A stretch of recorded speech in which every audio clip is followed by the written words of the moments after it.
kiedykolwiek czułeś, że twoje życie to jedynie bezsensowne powtarzanie tych samych czynności? Czy doświadczyłeś pustki mimo podążania za radami, uczenia się, pracowania i wypełniania obowiązków? Ile razy milczałeś, aby uniknąć konfliktów? Albo zgadzałeś się z rzeczami, w które nie wierzyłeś tylko po to, by być akceptowanym? A może nawet ubierałeś się, mówiłeś i zachowywałeś w sposób, który nie był tobą, tylko po to, by nie urazić innych? Być może jesteś zmęczony udawaniem, że wszystko jest w porządku, podczas gdy twoje serce krzyczy o wolność. Być może zastanawiasz się, czy tak właśnie powinno wyglądać życie, czy też istnieje coś więcej. Wielu ludzi żyje w ten sposób, uwięzionych w rutynie, której nie wybrali, otoczonych ludźmi, których ledwo znają, przestrzegając zasad, których pochodzenia nikt nie zna. Stado obiecuje komfort, daje kierunek, oszczędza wysiłku myślenia, zdejmuje ciężar odpowiedzialności. W stadzie nie musisz decydować, wystarczy podążać. Wydaje się łatwe, wydaje się bezpieczne, ale ten komfort ma wysoką cenę. Przestajesz być tym, kim naprawdę jesteś. Nietzsche twierdził, że większość ludzi przedkłada bezpieczeństwo nad wolność, a aby zachować to bezpieczeństwo, godzą się na życie małe, przewidywalne i stłumione. Stado uczy cię, jak się podporządkować, jak zadowalać się małym, jak być częścią maszyny bez zastanawiania się nad prawdziwym celem. Stado chce, żebyś bał się marzyć, kwestionować, wychodzić poza linię, ponieważ ktoś, kto myśli inaczej, staje się zagrożeniem. Ale czy warto płacić taką cenę? Żyć tylko po to, by zadowolić innych? Odłożyć swoje pragnienia na bok, by być akceptowanym?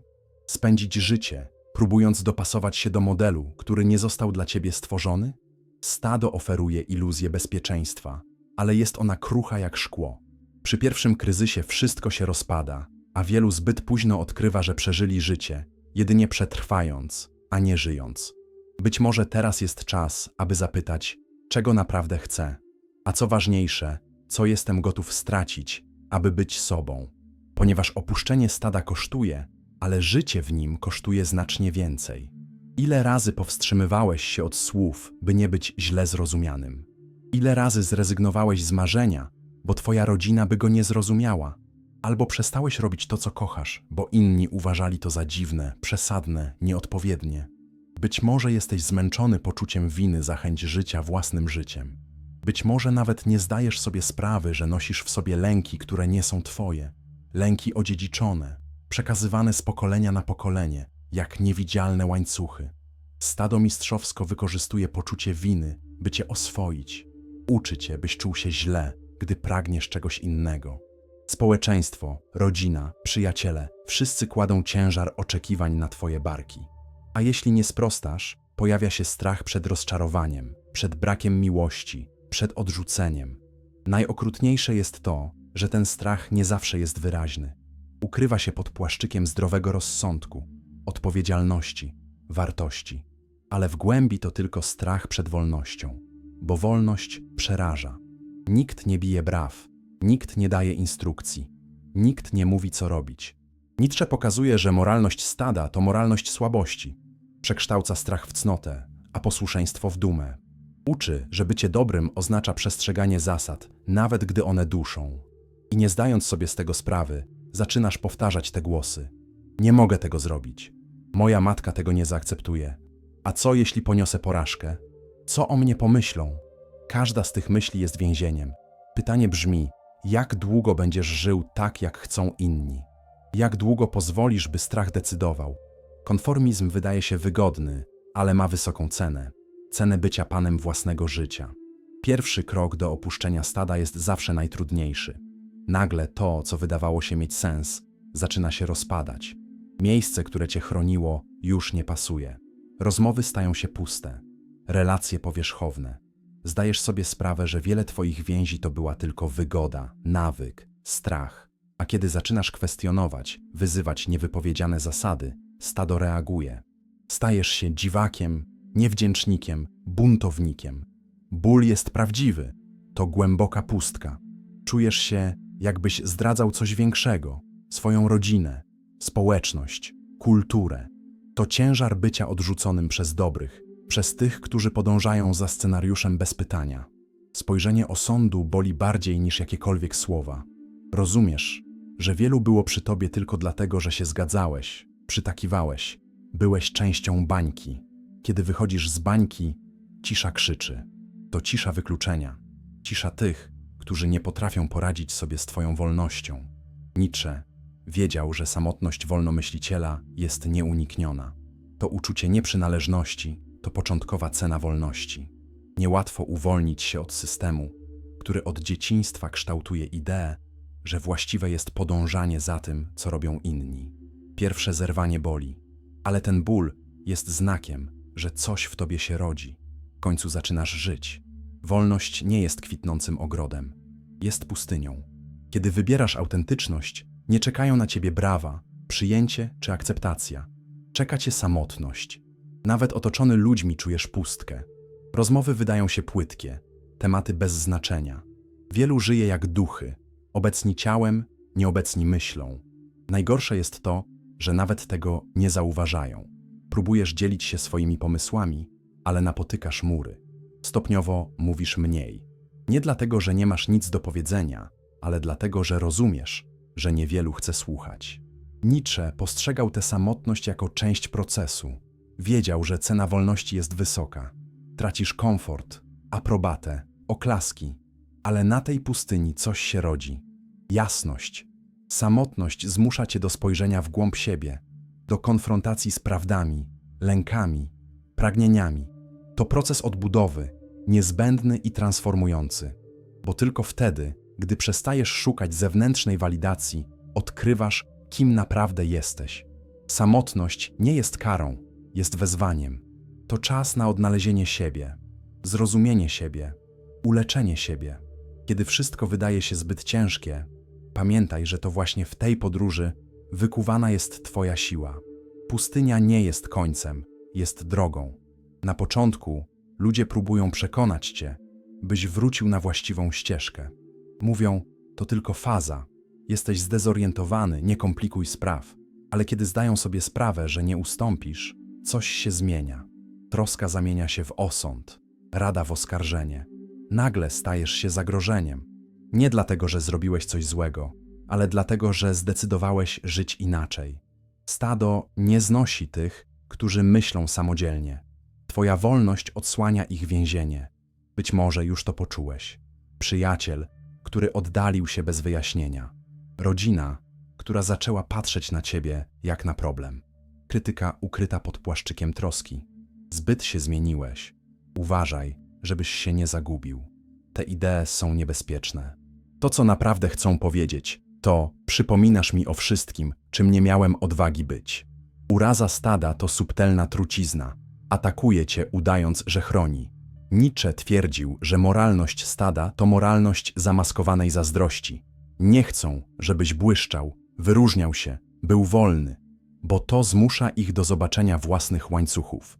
Nie chcą, by ktokolwiek wyszedł poza. Chcą wszystkich równych, równych w przeciętności, konformizmie, letnim życiu.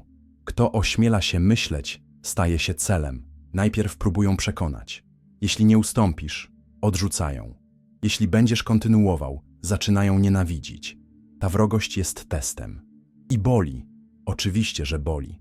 Ale jest też znakiem. Jeśli stado zaczyna się niepokoić twoją wolnością, to znaczy, że jesteś na właściwej drodze. Udowadniasz bez słów, że można żyć, nie będąc więźniem.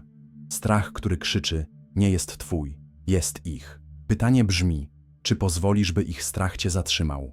Czy też będziesz kontynuować, nawet samotnie, wiedząc, że twoja wolność jest latarnią dla tych, którzy wciąż próbują się odnaleźć? Przychodzi moment, w którym przestajesz wyjaśniać. Na początku próbujesz argumentować, uzasadniać swoje wybory, udowadniać, że nie oszalałeś, że twoja decyzja o byciu wolnym nie jest kaprysem, ale z czasem zdajesz sobie sprawę, że to nie pomaga. Ludzie słyszą tylko to, na co są gotowi. Większość nie jest. Chcą zachować swoje pewniki nietknięte. Cisza staje się więc schronieniem. Rozumiesz, że nie wszystko musi być powiedziane i że nie wszyscy zasługują na to, by wiedzieć, co myślisz. Cisza to też siła. Żeby milczeć, potrzeba przekonania. to bycie w zgodzie ze swoimi wyborami, nawet bez aprobaty innych. Nietzsche powiedział: dojrzałość zaczyna się, gdy przestajemy próbować przekonywać, gdy rozumiemy, że nie mamy obowiązku bycia zrozumianymi. To punkt, w którym ciężar stada się rozpuszcza. Nie musisz już walczyć o to, by być wysłuchanym, bo wiesz, że twoja prawda nie zależy od zewnętrznej aprobaty. Cisza podporządkowania to strach. To cisza kogoś, kto połyka wszystko, by uniknąć konfliktu. Ale cisza siły jest spokojna, niemal wyzywająca. To cisza kogoś, kto nie musi nikomu niczego udowadniać. Kto wie, że słowa są marnowane, gdy nikt nie chce słuchać. Jeśli to poczułeś, wiesz, o czym mówię. Stajesz się bardziej wybiórczy wobec tego, z kim spędzasz czas, z kim dzielisz swoją esencję. Dostrzegasz, że spokój jest wart więcej niż jakiekolwiek brawa. Cisza jest tarczą kogoś, kto znalazł własną drogę i ostatecznie przemawia głośniej niż jakiekolwiek przemówienie. Czasami najsłodsze słowa skrywają najgorszą truciznę. Stado uwielbia ukrywać się za pięknymi przemówieniami. Mówią o miłości, ale noszą urazę. Głoszą dobroć, ale świętują, gdy upadasz. Twierdzą, że chcą twojego dobra, ale za uśmiechem czekają, aż wrócisz na właściwą ścieżkę, ich ścieżkę. To uraza, gniew przebrany za cnotę. Nietzsche postrzegał urazę jako najniebezpieczniejszą truciznę stada. Bo to nie jest uczciwa krytyka, to ukryta energia, która mówi: ja nie mogłem być wolny, więc ty też nie możesz. Urażony nie znosi widoku kogoś, kto łamie łańcuchy. Woli żyć w kajdanach, ale pociesza się myślą, że przynajmniej wszyscy są w tej samej celi. Kiedy ktoś ucieka, czuje zazdrość, ale się do tego nie przyznaje. Woli powiedzieć, że się mylisz, że jesteś arogancki, niewdzięczny, samolubny. Woli wskazywać palcem, niż spojrzeć na siebie. Być może już to czułeś, kiedy zdecydowałeś się zmienić miasto, pracę, zerwać przyjaźnie, zakończyć związki, szukać czegoś nowego, a pojawiły się spojrzenia, nadeszły gorzkie komentarze. Ojej, jaki jesteś samolubny. Myślisz, że jesteś lepszy od innych. Nie uda ci się. Pożałujesz. Czasami uraza pochodzi nawet od tych, których najbardziej kochałeś. I to boli, bo oczekiwałeś wsparcia, a otrzymałeś truciznę. Dlatego otwarcie oczu na urazę jest fundamentalne. Nie po to, by się zemścić, ale by się chronić. By wiedzieć, kiedy rada jest szczera, a kiedy jest pułapką. Kiedy uczucie jest prawdziwe, a kiedy jest teatrem, by utrzymać cię w niewoli. Uraza w głębi jest formą kontroli. Ten, kto nie mógł być wolny, próbuje utrzymać innych w niewoli. A najlepsza odpowiedź na urazę jest prosta. Pozostać wolnym bez wyjaśnień, bez usprawiedliwiania się, bez potrzeby aprobaty od kogoś, kto nigdy nie miał odwagi być tym, kim ty próbujesz być. Kiedy wybierasz życie poza stadem, dzieje się coś trudnego.